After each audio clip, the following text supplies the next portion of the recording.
Thakur, as he clearly stated that it is almost confirmed that this government, the Congress government, couldn't survive here in Himachal Pradesh, and if today the BJP MLAs लोगों को suspend कर दिया जाता तो और time मिल जाता उन लोगों को अपनी स्ट्रैटेजी प्लान आउट करने के लिए। डीकेएस ऑलरेडी पहुंच चुके हैं। सुखविंदर सिंह सुक्खू को लेके पहले कहा जा रहा था उन्होंने रेजिग्नेशन को लेके कंसेंट दिया है ऑब्जर्वर्स को, लेकिन अब वो कह रहे हैं कि नहीं मैं कोई इस्तीफा नहीं दूंगा। तो आपको लगता है कि असमंजस की स्थिति भी बनी हुई है?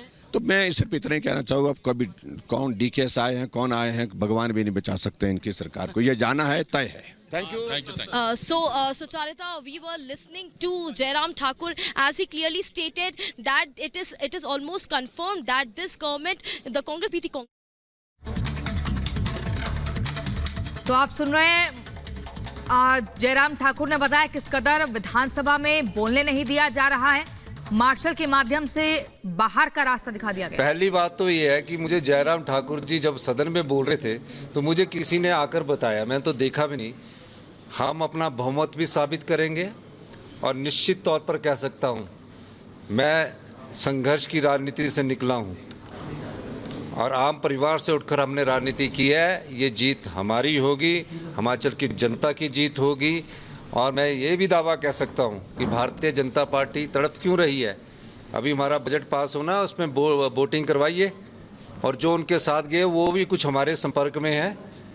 किसकी पक्ष में वोटिंग करते ये तो अभी आपको सामने नजर आएगा, पर निश्चित तौर पर मैं दावे के साथ कह सकता हूँ कि आज जो बजट है उसमें कांग्रेस पार्टी की जीत होगी। और जो राजनीतिक दबाव लोग बनाते हैं उन षड्यंत्रों का भी हम आने वाले समय में पर्दाफाश करेंगे। हम लोग कांग्रेस पार्टी को मजबूती से मजबूत कर रहे हैं और निश्चित तौर पर 5 साल कांग्रेस पार्टी की सरकार चलेगी, इसमें कोई दो राय नहीं है। और 6 विधायक वो अभी मेरे ख्याल सुप्रीम कोर्ट के हमारी लॉयर आए हैं ऊपर, स्पीकर हाउस में उनकी अभी 1:30 बजे उनकी पेशी थी, और उस पर मैं क्या कहूँगा मुझे पता नहीं है, मैं तो अपने ऑफिस में बैठा हूँ। आपके मंत्री ने इस्तीफा दिया है? नहीं, उनसे बात कर लेंगे, वो कोई ऐसी बड़ी बात नहीं है। उनके जो ग्रीवेंसीज है वो हमारे भाई है, वो मेरे साथ कई बार बात कर चुके हैं। तो अगर ऐसी बात होती है तो उसमें उनसे बात, वो भी कुछ हमारे संपर्क में है। किसकी पक्ष में वोटिंग करते ये तो अभी आपको सामने नजर आएगा, पर निश्चित तौर पर मैं दावे के साथ कह सकता हूँ कि आज जो बजट है उसमें कांग्रेस पार्टी की जीत होगी।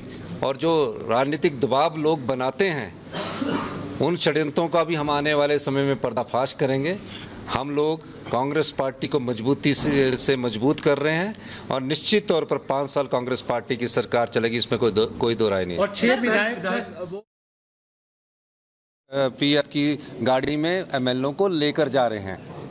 मैं घबराने वाला आदमी नहीं हूँ और मैं निश्चित तौर पर कह सकता हूँ कि कांग्रेस की अभी जो हमारा बजट होगा उसमें जब वोटिंग होगी हमारी वहाँ निश्चित तौर पर जीत होगी। ये 2 बजे अभी स्पीकर साहब ने समय दिया है, तो उसके बाद मैं आपसे बात करूंगा। बजट आज पास होगा सर?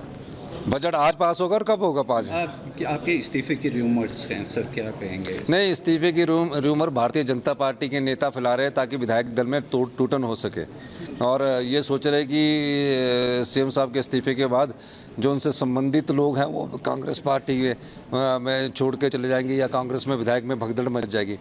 कांग्रेस पार्टी पूरी एकजुट है और जो छोटे मोटे ग्रीवेंसीज है वो भी दूर कर लिए जाएंगे। उन्हें तो जो 6 लोगों ने वोट डाला है उनको भी बचा के रखना मुश्किल हो रहा है। सीआरपीएफ की पोस्ट में ला रहे हैं, ला भी रहे हैं और ले भी जा रहे हैं, तो ऐसे मत घबराइए। वो वापस आ रहे हैं सर विधायक आपके पास? उनमें से कुछ विधायक मेरे संपर्क में हैं। बहुत बहुत धन्यवाद। हिमाचल प्रदेश के मुख्यमंत्री सुजाता हमारी सहयोगी हमारे साथ जुड़ गई हैं। सुजाता, हम सुन रहे थे अभी सुखविंदर सिंह सुक्खू को जो सीधा कह रहे हैं कि 5 साल हमारी सरकार चलेगी, इंटरनल क्राइसिस जो है, जो इंटरनल डिस्कॉर्ड है उस पर ओवरकम कर लिया जाएगा, चिंता की कोई बात नहीं है। किस आधार पर ये बात कही जा रही है? बड़ा मुश्किल है समझना, क्योंकि कोई फॉर्मूला नहीं है किसी के पास। कंफ्यूजन बहुत ज्यादा है। एक फॉर्मूला था कि वो अपने पद से इस्तीफा दे दें और उसके बाद किसी ऐसे शख्स का नाम जो आगे बढ़ाया जाए जिस पर दोनों ही जो खेमे हैं वो सहमत हो जाए, लेकिन ऐसा होता हुआ नजर नहीं आ रहा है। सुखविंदर सिंह सुक्खू को ने पहले कहा कि हाँ वो इस्तीफा दे देंगे, फिर उन्होंने 3 नाम भी बढ़ाए, उसके बाद अब वो मना कर रहे हैं। लेकिन जब तक कोई ऐसा फॉर्मूला ना हो जिस पर सबकी सहमति हो तब तक बात नहीं बनेगी, और फिलहाल ऐसा कोई फॉर्मूला कांग्रेस के पास नहीं है। बीजेपी बीजेपी के पास फॉर्मूला है, 6 विधायक कांग्रेस के राज्यसभा में उसके लिए वोट कर चुके हैं। अब सिर्फ कुल मिलाकर, क्योंकि दल बदल कानून से बचने के लिए आपको 1/3 विधायक चाहिए और वो 13 की संख्या है, तो 13 की संख्या जुटाना बहुत मुश्किल काम नहीं है। जो बातें हो रही है उसके मुताबिक 15 से 20 विधायक भी हैं जो आ रहा है। कुछ लोग ये भी कह रहे हैं कि जितने भी कांग्रेस के विधायक हैं वो सब अपने लिए डील ढूंढ रहे हैं, यानी उनको कौन कैसी डील देगा, क्या कांग्रेस में उनको अच्छी जगह मिलेगी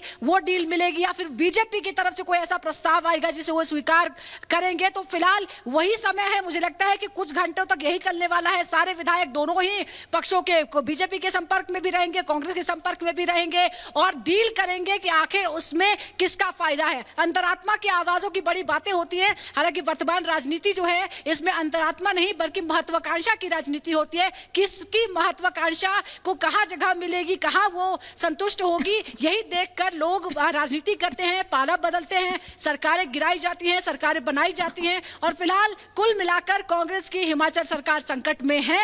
अगर कोई ऐसा फॉर्मूला होगा, आप समझिए कि इस मुश्किल की घड़ी में भी अगर कांग्रेस चाल लेती है तो फिर ये कांग्रेस के लिए बहुत बड़ी बात होगी, क्योंकि कांग्रेस में जो ऐसे धुरंधर थे वो नेता अब नहीं रहे हैं जो ऐसा काम कर पाते थे। इस बड़ी खबर पर हम लगातार बने हुए हैं, आप बने रहिए रिपब्लिक भारत के साथ।